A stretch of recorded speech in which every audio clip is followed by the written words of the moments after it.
Hey everybody, and welcome back to the Deep Dive. Today we are going on a wild ride. We're going to be looking at faith and science together, and our vehicle for this is going to be the Bombardier Beetle. Yeah, a Bombardier Beetle. It's pretty interesting, actually, because our main source material is a sermon, believe it or not. Oh, wow. Okay, so a sermon, and is it like a modern sermon? Or Yeah, it's a recent sermon, and the question's tackling is, does God exist? And the way the speaker gets at that question is through this tiny little bug that's got a really interesting way of defending itself. Okay, I'm intrigued already. Okay. Well, we've got this sermon asking about God, but using this beetle to kind of make the case. Right. It sort of makes us think about, like, how we approach these big questions about God. Like, can we actually see evidence for a creator when we look at nature? And the sermon is saying, yes, we can. It's saying that creation is actually like God's active witness. It's like he's constantly showing himself to us through the world around us if we just take the time to really look. So this idea of God being active in creation, Yeah. it's a key part of the sermon, right? Definitely. And the sermon uses a really cool analogy to explore it.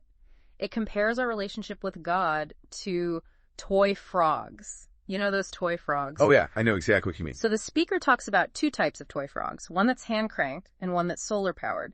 The hand-cranked one only jumps when you put in the effort to wind it up, but the solar-powered frog, it just keeps going effortlessly, fueled by the sun. Okay, I see where this is going. So the solar-powered frog is kind of like how God's love works. It's always there. It's constantly available, like sunlight. Exactly. You got it. And the sermon even pulls in a Bible verse to back this up, Romans 1.20.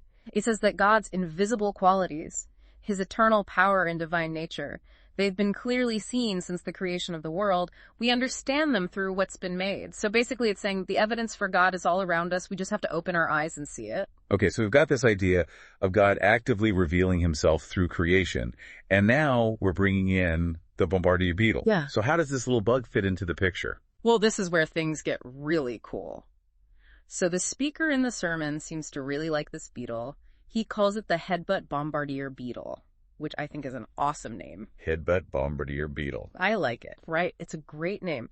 And before we even get into the specifics of how it defends itself, it's worth pointing out that there are over 370,000 species of beetles on Earth. Wow, that many. Yeah, crazy, right?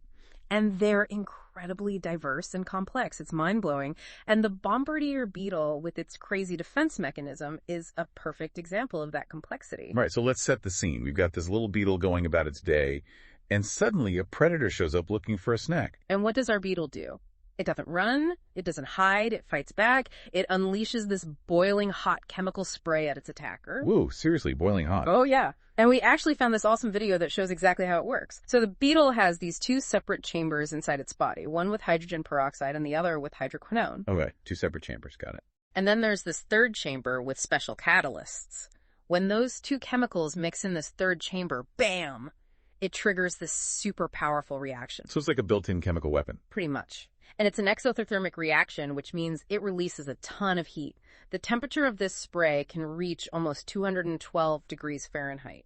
That's the boiling point of water. Ouch, that's gotta hurt. Oh! Talk about an effective defense. And the beetle has this nozzle-like thing that it can aim with. It can actually direct the spray right at its attacker. And the video we found even captured the sound of these tiny explosions. Oh wait, you can hear it. Yeah, it's like a series of pops and crackles. Really wild. But here's the really amazing part. The beetle doesn't hurt itself when it does this. It has these safety features built in that prevent the chemicals from mixing before they're supposed to. And they make sure that the blast goes outward, not inward. Wow. So it's like this perfectly engineered weapon system, super powerful, but totally safe for the beetle to use. It's incredible. Right. And the sermon uses this as an example of God's design. This level of detail and precision, it points to something more than just random chance happening. It's like seeing a blueprint and knowing there must have been a designer behind it. Exactly. The Bombardier Beetle, with all its amazing abilities, it's like a testament to the intelligence behind creation. So we're not just talking about cool science here. We're talking about what that science might reveal about the world and our place in it. And it sounds like there's a lot more to this story. Oh yeah, definitely. After the break, we're going to dive even deeper into the spiritual lessons that the sermon draws from the Bombardier Beetle's incredible story. So stay tuned. Welcome back to the Deep Dive. Now we're really getting into it. This sermon about the Bombardier Beetle and what it tells us about God's existence.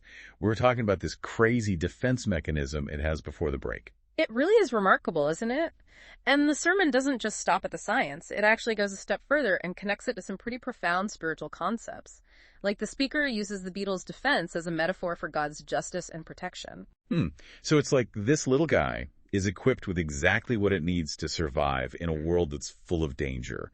We all face our own kinds of predators in life, right? Stuff that comes at us and makes us feel threatened. Yeah, exactly. We all have our own challenges and setbacks. And the sermon is saying, look at this beetle. It doesn't give up. It stands strong and fights back with everything it has. And we can do the same. It's a pretty powerful message of resilience, especially if you're feeling overwhelmed by things. Absolutely. And the speaker really emphasizes that even when we feel small, even when we feel insignificant, we have a creator who has given us the strength we need to endure. And he doesn't just leave it at that general idea of strength. He actually lays out some really specific ways to apply this beetle story to our own lives. Yeah. He gives us 4 prompts for reflection. Right. So the first one is all about humility. He asks us to picture ourselves as small as that beetle, standing beneath this huge, vast creation. It's a call to really recognize our place in the grand scheme of things. I like that. It's like zooming out and getting a fresh perspective. Sometimes we get so caught up in our own little worlds. Exactly. And then from that place of humility, the sermon moves into gratitude. It asks us to think about those times when we felt God's presence in our lives, those moments of protection or guidance or just unexpected blessings. Those moments where you're just like, wow, thank you. It's a good reminder that God isn't some distant, uninvolved being. He's actually active in our lives, even when we don't realize it. Right. And then the third prompt kind of builds on that. It encourages us to recognize the strength that we've already been given, the strength to overcome challenges. It's not about pretending that everything's easy. It's about acknowledging that we're tougher than we sometimes give ourselves credit for. Yeah, I think that's so important. Sometimes we forget about the tough stuff we've already been through and survived. Exactly. And then the final prompt, it's all about purpose. The speaker uses the beetle's short lifespan to make a point about the significance of our own lives. Okay, so even though the beetle doesn't live very long, it still have a role to play. It's still part of something bigger than itself. Exactly. And that's true for us too. The sermon is saying that even a tiny creature like a beetle has a purpose. So imagine the potential and meaning that our lives hold. It's a pretty awesome thought, actually.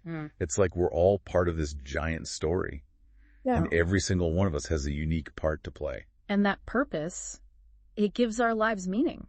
It gives us direction. It connects us to something bigger than ourselves. I love how this sermon weaves together science and personal reflection and biblical truth. It's really compelling. It really is. And it encourages us to look beyond the surface, to really see the world with new eyes, to recognize God's fingerprints all over creation. And the Bombardier Beetle, with its crazy spray and its incredible design, it becomes this symbol of God's artistry.